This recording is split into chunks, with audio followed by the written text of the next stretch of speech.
자, 그래서 일본이 주장하는 조선, 위만 조선의 실체에 대해서 알아보도록 하겠습니다. 이 역시나 어디서부터 비롯되냐면 사마천 사기의 대표적 왜곡 사례에서 본기 세가에 이어서 열전에 가면 위만 조선이 나오게 되거든요. 여기서부터 왜곡이 시작되었다라고 하는 겁니다. 그래서 일본은 지금 일본의 기원을 쓰고 있는 걸 이제 신무천황이라고 하죠. 그때부터로 쓰는데요. 지금 2022년은 2682년입니다.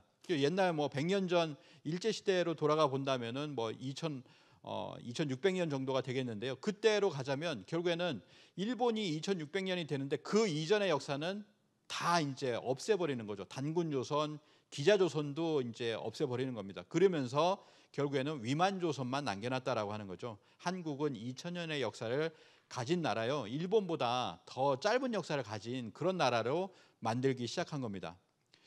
뭐 앞부분에 있는데요. 6페이지를 보시면 이렇게 나옵니다. 위만은 배은망덕의 표상이다. 위만이 한고조 유방의 왕후인 여태후의 탄압을 피해 번조선으로 피신하자 준왕이 그의 망명을 허락하고 국경 수비대장으로 임명하였건만 위만은 오히려 몰래 군사력을 길러 왕검성을 습격하여 준왕을 몰아냈다라고 나옵니다. 결국에는 뭐냐면 기시조선이라고 이제 6명은 기시조선이죠. 그리고 번조선이죠. 이 번조선의 마지막 왕이 있었던 그곳이 어디냐면 왕검성이거든요. 이 왕검성을 습격해서 다 이 위만의 위만 정권도 왕검성을 수도로 한 거죠. 그러니까 계속 그들로 얘기하자면 기자조선의 왕검성에서 바로 위만조선의 왕검성, 그리고 그것이 한사군이 왕검성을 습격하는 것처럼, 그렇기 때문에 이 왕검성의 위치가 굉장히 중요합니다. 뒷부분에서 알아보도록 하겠습니다.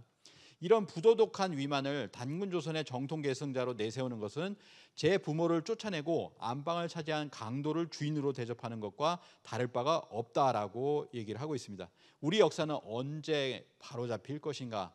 이 위만조선에 대해서 처음 서두부터 이렇게 비판을 하고 있는 것이죠. 그래서 뭐 안정복은 위만은 나라를 찬탈한 도적이다. 석주 이상영 선생은 한 명의 강도에 불과하다. 그리고 단재 신채호 선생은 우리의 변강 침략사로 다루어야 한다라고 하는 겁니다. 우리의 어떤 중심, 단군조선의 중심 메인 스트림에 들어온 것이 아니라, 주류가 아니라 변강이죠. 번조선에 약간 뭔가 이렇게 침략한 그런 역사로 다루어야 되지, 그것을 중심부로 들어온 것처럼 다뤄서는 안 된다라고 하는 겁니다. 그런데 중국의 문헌에서, 그리고 중국의 문헌을 받아서 그대로 확대 재생산한 국내 문헌에서는 우리의 어떤 메인으로 들어가서 단군 천년이 있었고 그걸 이어가지고 기자 천년이 있는 것처럼 변두리의 역사를 중심부의 역사로 만들어 놓았다라고 하는 겁니다. 그러면서 아까 보셨듯이 제왕운기에는 후조선의 시조는 기자다, 그리고 41대 손은 준왕이다라고 이렇게 했죠. 그러니까 41대 손이 준왕이 되니까 준이라고 부르는데 다른 사람에게 침탈을 당하여 백성이 떠났다라고 이렇게 제왕운기에도 이렇게 나오잖아요. 이 다른 사람이 이제 위만이잖아요. 그래서 이 기자조선이 위만조선까지 이어지는 것이라는 겁니다. 결국에는 뭐냐면 이 기자조선의 폐해가 이렇게 지금까지도 그대로 남아있다라고 하는 것이죠. 그래서 결국에는 뭐냐면 일제 식민사학은 뭐냐면 단군조선을 신화시하고 단군왕검을 신화시하면은 이미 이시조선, 근세조선에서 이런 식으로 만들어놨잖아요. 단군 기자, 그러니까 단군조선 없애버리고 기자조선에 대해서도 없애버리고, 그러니까 위만조선으로 뚝 떨어지는 겁니다. 그래서 결국에는 우리의 어떤 역사가 한 2200년 정도의 어떤 역사가 되면서 바로 한사군, 한나라의 식민지로 넘어가게 되는 역사로 만들어버렸다라고 하는 거죠. 이런 작업을 위해서 결국 일제가 처음에 한 것은 단군을 신화로 왜곡하는 것이다라고 하는 겁니다. 그래서 1894년 도쿄 국제대학의 시라토리 구라키치는 단군고에서 가공의 선담이다. 삼국유사에 나온 단군 사적은 한국 불교의 설화에 근거한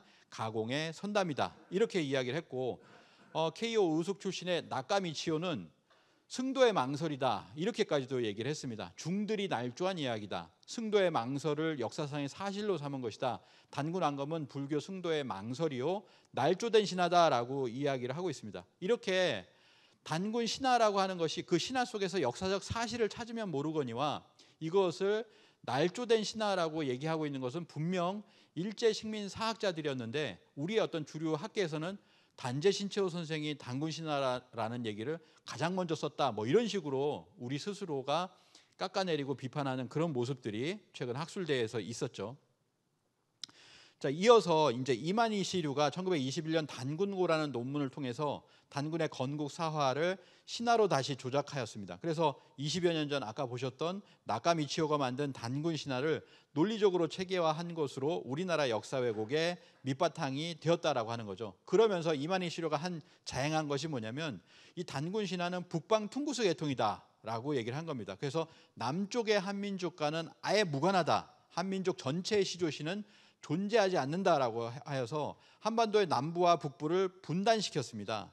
이런 어떤 분단시켜서 일선 동조론에 영합하기 위해서 한반도 남부를 일본 열도와 하나의 신화로 묶으려고 했다라고 하는 것인데요. 결국에는 뭐냐면 1920년 조선 총독부의 국사 교육 지침을 보면 이렇게 나오죠. 옛날에 반도의 북부를 조선이라 불렀다 이렇게 나옵니다. 100년 뒤에 우리가 배우는 교과서도 국사 교과서, 한국사 교과서에도 분명히 반으로 딱 갈라놨잖아요. 그래서 고조선은 한반도 북부부터 이렇게 쭉 있는 것이고 한반도 남쪽엔 진이 있다, 진국이 있다 이렇게 바꿔놨다라고 하는 거죠. 비파양 동검이나 고인돌이라든지 여러 가지 유물의 어떤 분포로 봤을 때도 결국 고조선, 단군조선이라고 하는 것은 한반도 남부를 분명하게도 이렇게 포함함에도 불구하고 이걸 반으로 이렇게 갈라놨다라고 하는 겁니다. 한반도 남쪽은 단군조선이 아니라는 100년 전 지침에 충실하게도 지금도 고조선 지도를 이렇게 쓰고 있다라고 하는 거죠. 자, 이렇게 쓰니까 결국에 어떻게 되냐면 고조선이 멸망하고 한사군이 여길 지배했다라고 하는 것이고요. 그리고 남쪽은 임나일본부가 지배했다라고 하는 논리를 일제의 식민사학자들이 만들어내게 되었다라고 하는 겁니다. 그래서 한사군은 420년간 존재했다라고 해서 BC 108년에 멸망을 했고 그 다음에 313년에까지 이어졌다라고 하는 거죠. 미천왕이 바로 이 낙랑군의 뭐 이제 사람들을 뭐 2,000명을 사로잡을 때까지, 그러니까 실제로는 그것도 그때가 멸망한 것도 아닌데 이거를 이어가지고 420년이라고 이렇게 해놨습니다. 그리고 지금 교과서도 400년으로 이렇게 기록한 교과설이 지금도 있는 거죠. 2022년에. 그리고 임나일본부 200년 해가지고 결국 600년에서 그 앞쪽까지 합하면 600년에서 700년 동안 너희는 중국과 일본의 식민지였으니 이것을 조선 총독부의 식민지 경영을 그대로 받아들여라. 그러면은 너희가 문명할 것이다. 뭐 이런 내용입니다. 그래서 보시면은 일본 교과서를 보시면 조금 다른 것이 뭐냐면요. 일본은 한나라 때를 뭐라고 하냐면은 거의 한반도의 90%가 중국 영토로 표시된 것은 전부 일본 교과서거든요. 일본에 있는 모든 교과서를 보면 저렇게 한강을 포함해서 아래쪽까지 한나라 지도가 내려가 있습니다. 이것이 얘기하는 것이 뭐겠어요? 위쪽은 한사군이었고 밑쪽 딱딱 임나일본부로 자신들이 이렇게 딱 쳐들어올 수 있는 그런 부분만 남겨놓고 위는 한사군이었다는 거예요. 그것을 지금까지도 이렇게 얘기를 하고 있다라고 하는 거죠. 그래서 일본이 왜곡한 한국 고대사에 있어서 한사군은 한강을 포함해서 저 아래쪽까지 이렇게 내려온다라고 하는 것도 기억을 해두시면 좋을 것 같습니다. 그런데 우리가 알고 있는 우리 안에 식민사관이 있죠. 그걸 받아가지고 뭐 이렇게 송호정 같은 교수는 국가 형성 과정을 중심으로 설정한 것은 고조선이 국가 형성과 동시에 망했다. 곧바로 멸망에 이르렀다라고 하는 얘기를 합니다. 그래서 고조선의 단군 왕검을 신화시해버리면 어디로 가냐면 바로 부왕 준왕으로 가고 바로 위만이 들어오게 되는 그 끝으로 가버린다라고 하는 거죠. 지금의 어떤 교과서가 결국에는 이렇게 형성되어 있다라고 하는 겁니다. 그러면서 우리 교과서에서도 30쪽에 보시면 이제 지도가 나와 있죠. 주류 강단사학에서 아직도 주장하고 있는 한반도 한사군설이 있습니다. 그래서 낙랑, 진번, 임둔, 현도가 바로 한반도 북부에 들어왔었다가 결국 낙랑군이 남아서 420년 동안 지배했다라고 하는 내용을, 이건 아틀라스 한국사이지만 실제로 지금 국사 교과서에서 거민적 8종 이렇게 되잖아요. 거기에서 400년 이상을 지배했다. 그리고 한반도 북부라고 하는 것을 명확히 하고 있는 것이 많이 나타나고 있다라고 하는 거죠. 이것이 어디서부터 시작되냐면 바로 이병도 해방 이후에는 이병도의 교과서가 있습니다. 일조각 출판사에서 나온 교과서가 60년대 말 있었는데요. 여기 보면 이렇게 나옵니다. 낙랑은 실로 420년간이나 이 땅에 존속하였던 것이었다라고 하면서 존속을 해서 420년 동안 한반도 북부에 존속을 하니까 영향을 주죠. 위로 주고 아래로 주면서 고구려 신라 백제에 전부 다 영향을 준 것처럼, 그리고 이제 가야에까지 이제 영향을 준 것처럼 그렇게 이야기를 하고 있습니다.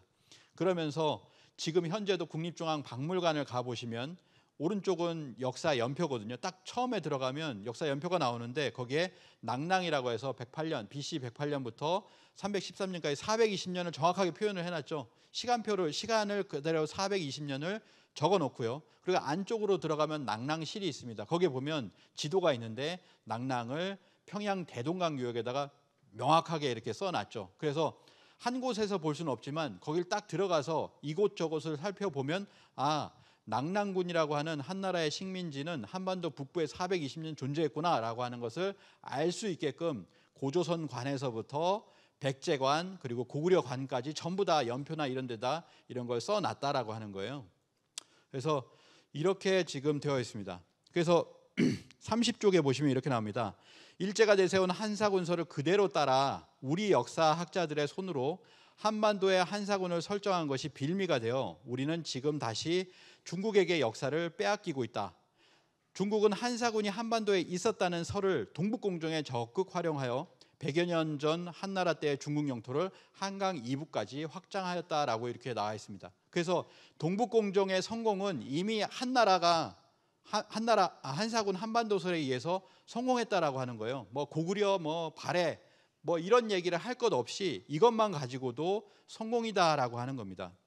그래서 결국에 이제 자신감 있게 얘기를 하잖아요. 중국의 시진핑이 2017년에 한국은 사실 중국의 속국이었다라고 하는 얘기를 트럼프 대통령에게 10분간 연설을 했다라고 얘기를 하잖아요. 그러면서 이 한국이라고 하는 것은 북부만 있는 것이 아니라 남부까지 포함해서다라고 이렇게 이야기를 했습니다. 이게 이제 전파 공정이 이제 시작이 된 거죠.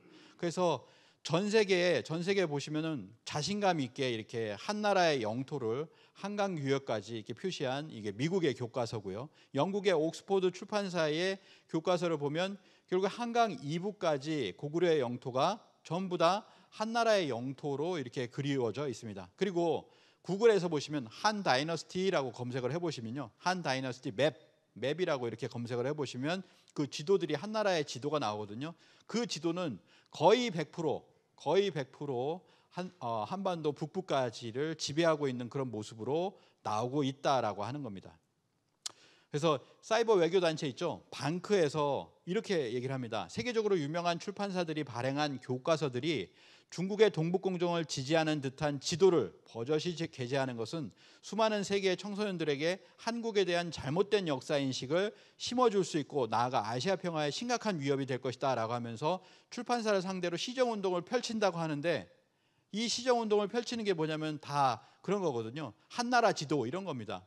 근데 우리 학계에서 그걸 뒷받침해 주지 못하고 오히려 중국 얘기가 맞다라고 하는 얘기를 하고 있기 때문에 사실 사이버 외교단체 방크에서도 이렇게 어안이 벙벙한 그런 상황인 거죠. 이뿐만이 아니라 뒤에 보면 만리장성 문제도 마찬가지입니다.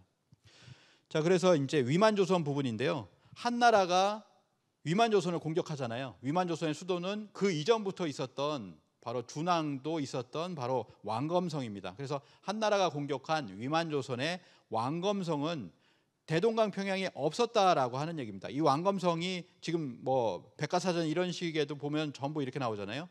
왕엄성이라고도 하는데 BC 194년에 위만이 도읍지로 정하여 왔다가 이것이 이제 한나라에 의해서 포위되어서 항전 끝에 투항한 곳이다라고 하면서 왕검성이 이렇게 나오고 또 나오는데요. 송어정 교수는 평양 부근에 왕검성이 있었다 이렇게 얘기를 합니다. 그 뒤에 낙랑군이 설치되었다고 보는 것이 합리적이다 이렇게 이야기를 하고 있죠.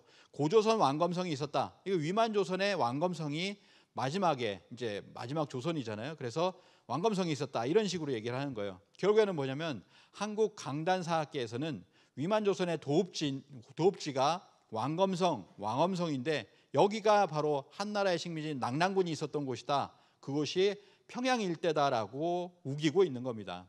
그래서 예전에 이제 동북아 역사재단에서 주최를 해가지고 이 쟁점 토론을 했잖아요.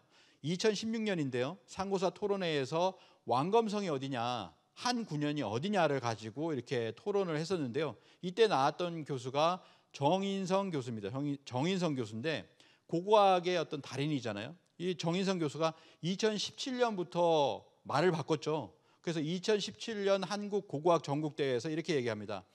고고학적 견지에서는 왕검성 대동강 부간설, 그리고 왕검성 평양설 대동강설 이런 얘기죠. 그것은 지금으로서는 폐기해야 마땅한 주장이다. 이렇게 이야기를 했습니다. 그러니까 고고학적인 학자로서의 어떤 양심이라고 볼 수가 있겠죠. 그런 얘기를 했는데요. 2017년 페북글에서도 이렇게 나옵니다. 위만조선 병행기의 유구 유물은 없다. 위만조선 때 유물은 안 나온다는 거예요. 거기에서 평양에서. 이런 상황임에도 불구하고 여전히 왕검성을 평양성 지하에서 꿈꾸고 있는 것은 잘못된 것이다 라고 하는 거죠. 사기 조선전과 다른 방향인 대동강 남한을 고집하는 자세는 바르지 않다라고 이야기를 하고 있습니다. 2019년에 가서도 마찬가지입니다. 평양성 하층에 왕검성이 발견될 가능성은 없습니다라고 얘기를 하는 거죠. 하층이라는 건 뭡니까? 상층에는 좀 가까운 역사가 나오는 거죠. 고구려의 역사가 이렇게 나왔다 뭐 이런 거죠. 그런 게 나오고 있는데 그러면 아래 하층에서는 고조선의 역사가 나와야 되고 위만조선의 역사가 나와야 되는데 그것이 뭐 가능성이 없다는 거예요. 평양성 하층에서 왕검성이 발견될 가능성은 없습니다. 다시 힘주어 말합니다. 평양성은 왕검성이 아닙니다. 이렇게 이야기를 하고 있습니다. 그리고 2020년에도 이렇게 얘기하죠. 목양성이 있어요. 목양성에서 출토된 기와들을 보십시오. 이런 흔적을 천연히 남기는 지역이 서북한 지역입니까? 이런 기와들이 서북한 지역에 있습니까? 서북한 평양 대동강 거기에 있냐 이거죠. 없다라고 하는 겁니다. 결국 뭐냐면 후기 고조선, 이 위만조선은 요동 지역을 빼고는 설명할 수가 없다. 요동 지역에 있는 거지 그게 평양에 있는 게 아니다라고 하는 이야기를 하고 있습니다. 결국 이 뭐 여러 가지 얘기를 할 수가 있지만 결국 위만 정권은 어디에 있었느냐라고 하는 것을 얘기할 수 있겠죠. 이 왕엄성은 저 한반도 북부에 있는 평양에 있는 평양성이 절대 아니다라고 하는 겁니다. 그래서 이제 왕엄성을 이 요동, 옛날 요동으로 이제 얘기를 하고 있는 것이죠. 그래서 이 왕엄성을 바로 이제 한무제가 위만 정권 우거 시절이죠. 바로 우거 시절에 침범을 하게 됩니다. 그래서 결국에는 뭐냐면 한나라가 사군을 세웠는데 그 중에 남아 있는 게 낙랑군이라고 그랬잖아요. 이 낙랑군에는 군현 제도잖아요. 그래서 낙랑군에 25개의 현이 있어요. 그래서 25개의 현을 보니까 25개의 현은 전부 다 한반도 북부에 있다라고 하는 근거 문헌은 전혀 없더라라고 하는 거죠. 그리고 전부 다 어디에 있냐면 이렇습니다. 낙랑군은 고조선 국야 제요동이다. 낙랑군은 옛 조선국인데 요동에 있다. 낙랑군 자체가 낙랑군에 25현이 있는 그 낙랑군 자체가 어디냐면 요동에 있다라고 하는 거예요. 그리고 낙랑군에 25현 중에서 장잠현이 있는데 이 장잠현은 낙랑군에 속해 있는데 요동에 있다라고 이렇게 또 후한서에도 이렇게 얘기를 하고 있죠. 그래서 또 뭐 낙랑은 한서에 보면 낙랑은 유주에 있다, 북경에 있다라는 거예요. 낙랑군이 북경에 있다라고 하는 얘기를 하고 있습니다. 그리고 뭐냐면 마지막에 또 이런 내용이 있죠. 뭐 이런 내용이 있습니다. 낙랑군 수성현 25현 중에서 수성현이 있어요. 수성현에는 갈석산이 있으며 만리장성의 기점이다. 자, 이 얘기가 뭡니까? 이렇게 됩니다. 낙랑군 수성현에 갈석산이 있으니 만리장성 기점이다. 그러면 만리장성 기점의 조건은 뭐예요? 낙랑군이 있어야 되고요. 수성현이 있어야 되고요. 그다음에 갈석산이 있으면 됩니다. 그래서 이 세 가지가 만리장성 기점은 어디에 있냐면 낙랑군에 있기 때문에 그렇기 때문에 한반도 북부의 만리장성을 두려고 지금 우리 학계가 계속해서 노력을 하고 있는 거거든요. 낙랑군에 만리장성 기점이 있다라고 하는데 낙랑군 수성현에 갈석산이 있다라고 하니 갈석산을 검색을 해보면 지금 어디에 나옵니까? 지금 바로 이 부분에 나오죠. 예, 탕산시 바로 우측에 보면은 지금 갈석산이 나옵니다. 그래서 실제로 이 갈석산에 관해서 현재 갈석산이 아니다라고 하는 얘기도 있지만은 아니다라고 하는 것도 여기 보시면 1번, 2번, 3번, 4번이에요. 결국 어디 있습니까? 한반도에는 없다라고 하는 거죠. 그래서 결국에는 갈석산의 위치에 대해서 여러 가지 설이 있지만 갈석산 위치가 1번, 2번, 3번, 4번 중 어디라도 낙랑군이 한반도가 아니라는 결론이 정확하게 나온다라고 하는 겁니다. 우리는 이 뭐 그 옛날의 위치가 어디냐 정확하게 알면 되겠지만 그렇지 않더라도 여러 가지 주장을 들어봤을 때는 한반도 갈석산은 우리 저 북부 땅에 있는 게 아니라는 거예요. 그걸 명확하게 하면 되겠습니다. 그래서 뭐 이렇게 뭐 갈석산이 되었던 또는 그 수성현이죠. 수성현에 갈석산이 있다라고 했는데 수성현이 되었던 어떤 현이 되었던 간에 낙랑군의 25현은 전부 다 평양이 아니라 요서에 있다라고 하는 겁니다. 그래서 이렇게 얘기합니다. 문성재 박사는 역사적, 문헌적, 고고적, 과학적 접근을 통하여 그 낙랑 평양설이 단순히 문헌상뿐만 아니라 역사, 고고, 지리, 지형, 수문 등 총체적으로 허구에 불과하다는 사실을 확인할 수 있었다. 이 두꺼운 책이 있거든요. 한국 고대사와 한중일의 역사 왜곡이라는 책을 보면 이게 이제 한사군은 중국에 있었다 후속편이에요. 그래서 한사군은 중국에 있었다라고 하는 책도 수백 페이지의 어떤 근거를 들여놨고 여기도 나머지 근거들을 또한 수백 페이지에다가 이게 수록을 하고 있습니다. 그러니까 뭐냐면은 이게 문헌적으로 봤을 때 자신들이 불리하니까 마지막으로 내세우는 게 교치설입니다. 그러니까 나무위키에 가보면 낙랑군 교치라고 하는 걸 아예 써놨어요. 낙랑군 교치라고 하는 거에 아예 정리를 해놨습니다. 낙랑군 교치라고 하는 것은 313년 낙랑군이 미천왕에게 축출된 뒤에 낙랑군 유민이 요서 지역으로 이동을 해서 313년 이후에 이동을 해가지고 그게 문헌상에 지금 남아 있는 거다. 왜 문헌이 다 그쪽으로 나오냐? 313년에 멸망을 해서 이동한 거다. 이런 식으로 이렇게밖에 얘기를 못 하잖아요. 이때 유민들이 이동한 지역을 다시 낙랑군이라고 불렀는데 이것을 교치라고 한다라고 하면서 강단에서는 뭐라고 하냐면 이 교치도 모르냐? 뭐 이런 얘기를 하는 겁니다. 이 사람들이. 이 교치라고 하는 건 뭐냐면 이 교치에 대해서 복기대 교수가 논문을 썼는데요. 설치와 교치설에 대한 비판적 검토를 중심으로라고 하는 2017년의 논문입니다. 결론만 말씀드리면 여러 가지 이제 이런 역사 기록들을 분석해 볼 때 낙랑군은 한반도에서 축출된 적이 없었다. 그리고 더구나 교치된 적이 없었다라고 하는 겁니다. 즉 낙랑군이 한반도에 있었다가 축출되었다거나 혹은 교치되었다는 해석은 잘못된 것이다. 차이나 사서에 보면 낙랑군은 서한 무제가 설치한 지역, 즉 현재 차이나 하북성 동북부에서 요령성 서부 지역에서 약간씩 변동을 겪으며 약 700년 내외를 존재하고 있었던 것이지 한반도와는 아무 관련이 없다. 이 논문을 보시면은 그것을 느끼실 수가 있겠습니다. 그래서 만약에 뭐 학계에서 또 교치를 얘기한다면 이 얘기를 가지고 해주시면 되겠습니다. 한반도에는 절대 설치된 적이 없었고 그러므로 한반도에서 멸망한 적도 없고 축출된 적도 없다라고 하는 겁니다. 그래서 결국에는 뭐였냐면 한무제가 침공을 해서 위만 정권을 1년 만에 이렇게 격파를 하고 그 다음에 이제 한사군을 설치하려고 오는데 거기에 이제 고두막한이 계셨잖아요. 서암록 출신의 고두막한이 계셔서 한무제를 격퇴를 하게 되었습니다. 그것이 분명히 북부여기에 나와 있잖아요. BC 108년에 한나라 유철이 평나를 침범하여 우거를 멸하더니 그곳에 사군을 설치하려고 군대를 크게 일으켜 사방으로 쳐들어왔다. 이때 고두막한이 구국의 의병을 일으켜 이르는 곳마다 한나라 도적을 격파하였다라고 하는 고두막한의 이야기가 나와 있는데 이것이 완전히 지워진 겁니다. 이걸 지우려다 보니까 결국엔 북부의 역사도 지우게 되었다라고도 볼 수가 있겠는데요.